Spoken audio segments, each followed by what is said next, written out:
Finally, we are here. Eagle 1, do you have a location where the subject was last seen? I'm working on it. They're still shaky. Stand by. Have you found Alex? We've got a lot of good people on the river looking for your friend. Whitewater 412, we just launched quarter-mile upstream. Roger that. They have red life jackets. Do you copy? Affirmative on a red life jacket. Look, I need to know where you guys got into trouble so we can start searching downstream from there. The raft turned over. You're all outside the raft. What happened? It was pretty smooth at first. We were just hanging out. Yeah, remember Alex was videotaping everything. Yeah. Then we came around the bend, and the current was picking up, and there were rocks everywhere. And we spun around into a big wave or something. I don't even know what happened. But all of a sudden we were in the water and the raft was on top of us. But you all had life jackets, right? Yeah. Yeah. What? Well, Alex didn't. I mean, he had it, but he never put it on.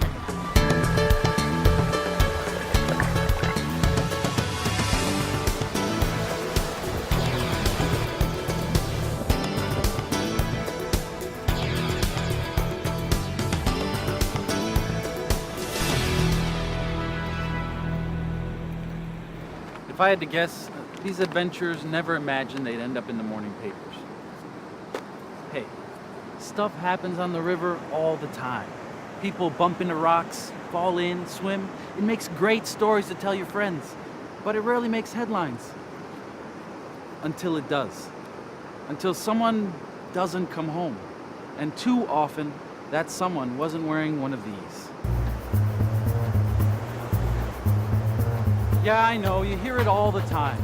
Wear a life jacket! Wear a life jacket! But you're not afraid of the water. You're a good swimmer.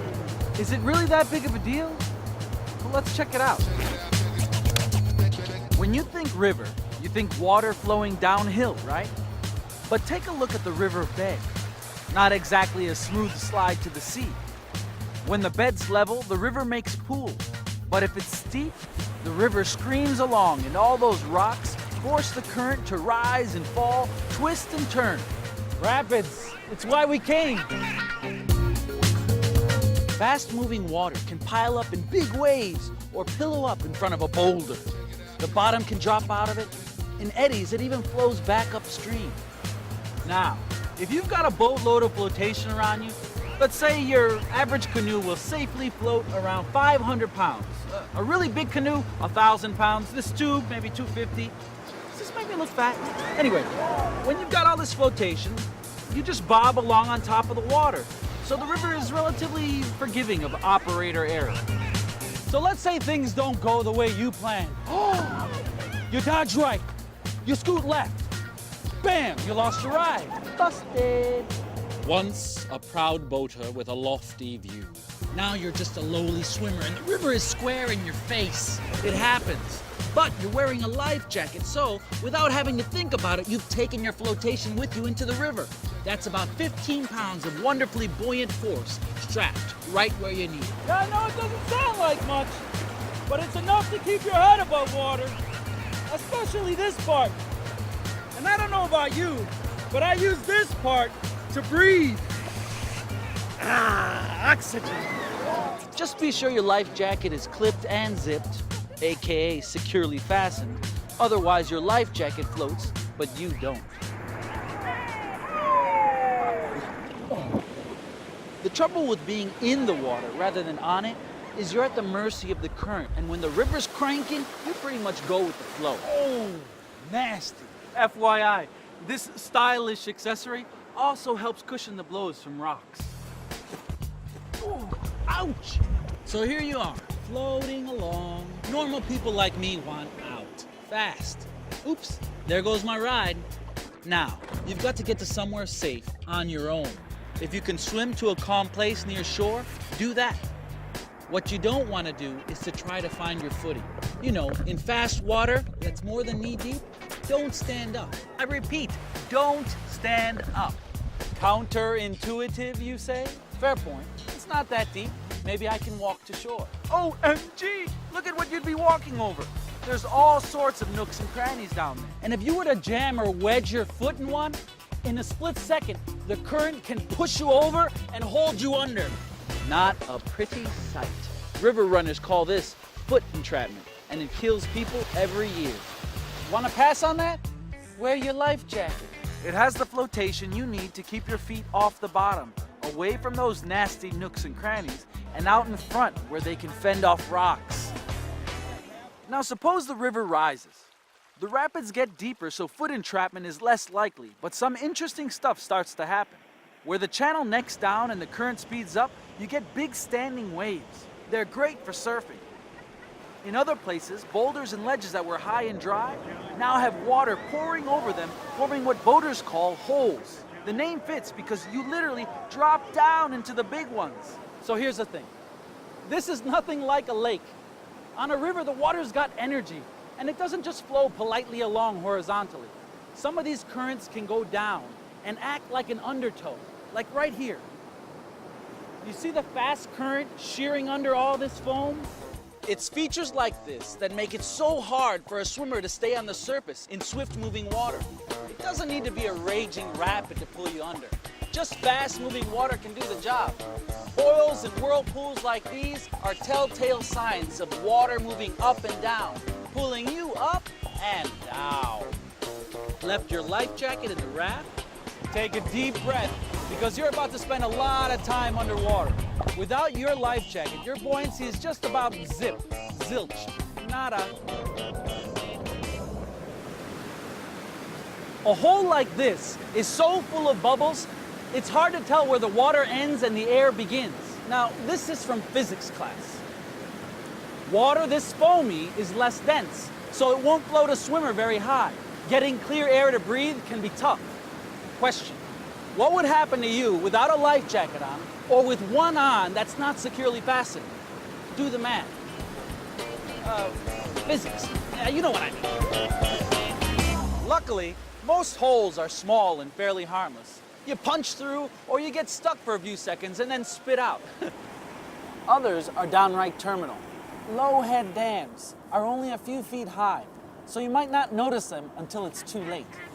They look easy to run, even safe, but the hole below these dams is a killer. It swallows up the river's debris, including you and your boat. The backwash traps you in an endless recirculation, down to the bottom, back up, and down again. If you're unlucky enough to go into one of these drowning machines and lucky enough to get flushed out alive, you'll definitely, absolutely, positively be glad for one of these.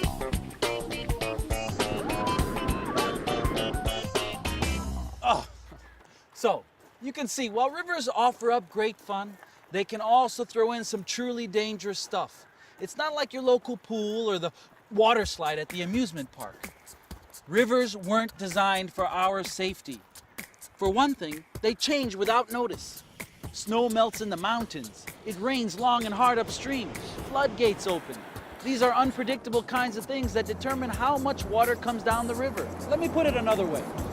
The river might be different than the last time you saw it, or the last time your buddy saw it. You know, the buddy that talked up the trip and then didn't show. The stretch of river you're running may have a reputation as being lazy, safe, and fun.